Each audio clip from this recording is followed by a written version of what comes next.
Welcome to Bedtime Stories with Melody. Today's book is Ginger the Giraffe by T. Albert. Once upon a time, there was a giraffe named Ginger. Ginger lived in Kenya, a country in Africa. Like all giraffes, Ginger had a long neck and long legs.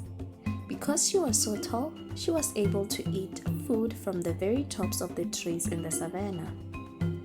The savannah in Africa is an area with lots of grass and some trees.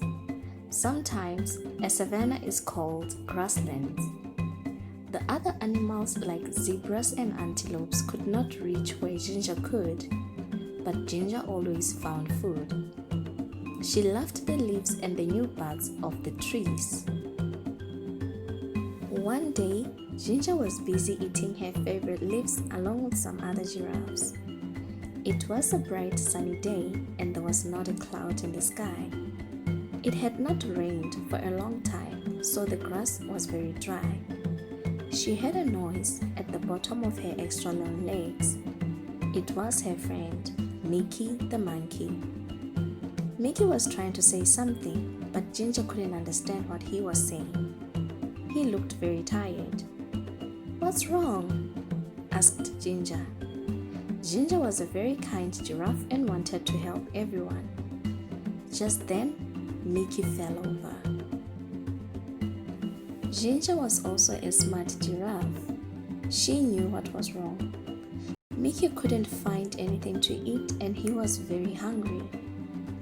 Ginger nibbled some fresh, tender leaves and buds from the top of the tree where she was eating. She dropped some of the leaves and buds to the ground near where Mickey was. Then she nudged him a little with the hoof at the bottom of one of her very long legs. "Wake up, Mickey," said Ginger. "I've found something for you to eat." Slowly Mickey sat up and ate a little. After a while, when Mickey was feeling better, Ginger asked him, "What's happened, Mickey? Why are you so hungry? Why can't you find anything to eat?" Mickey said, "It hasn't rained for so long, and now there's no more food." "That's not good," said Ginger. "What's happening with the other animals?" "No one knows what to do," answered Mickey. "All the zebras and the antelopes and the elephants are getting worried about the dry grass. Some of them are thinking about leaving the savannah and trying to reach the jungle." "That's a long trip," said Ginger. "Are you going to go with them?" "I don't know," answered Mickey. "What do you think we should do?" Ginger thought for a while and then suddenly she had a good idea. "We should go talk to Leo the lion.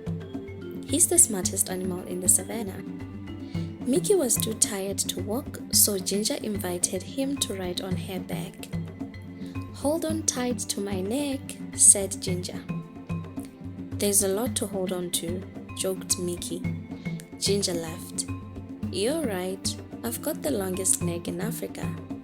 So they started their journey across to the other side of the savannah to look for Leo.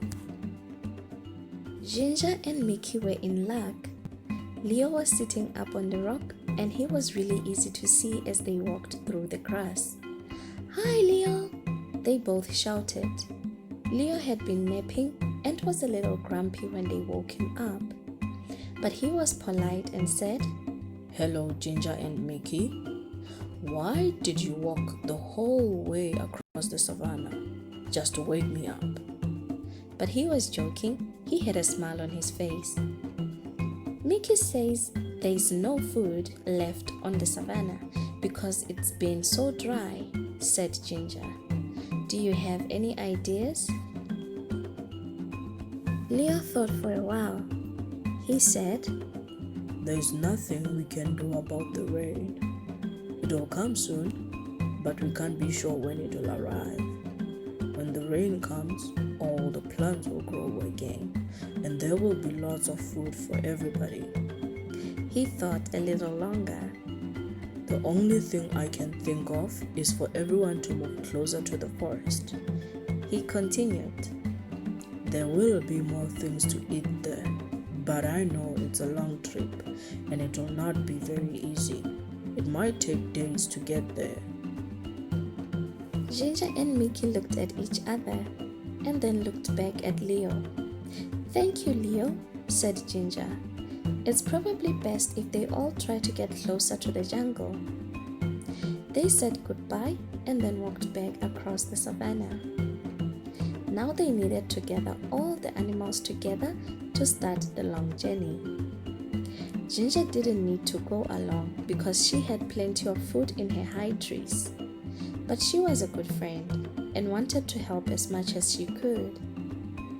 They walked towards her favorite trees, and guess what she and Mickey saw?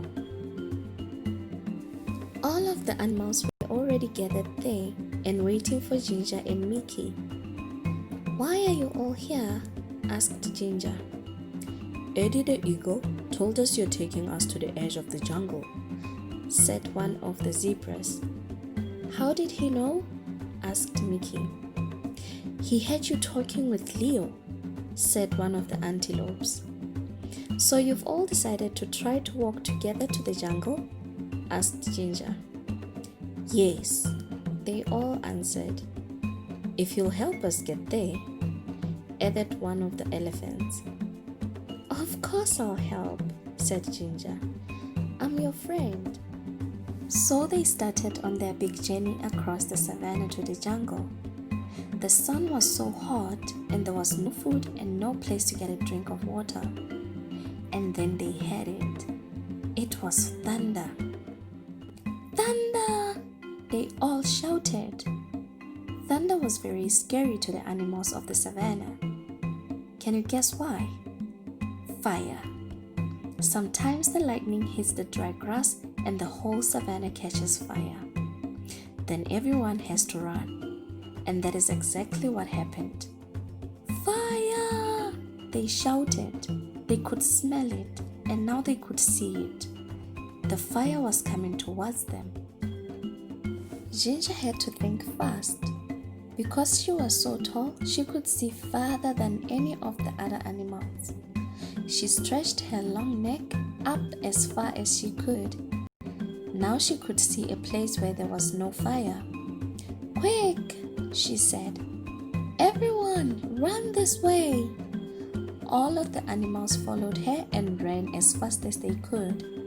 Soon, they were out of danger. They stopped and gathered together one more time. "Is everyone here?" Ginger asked. She wanted to make sure they were all safe. All the animals looked around. They were all there. And then the most wonderful thing happened. "I felt a drop," said a zebra. "Me too," said an antelope. It was rain. Finally, everyone was very happy. It started to rain a little more, and then a little more.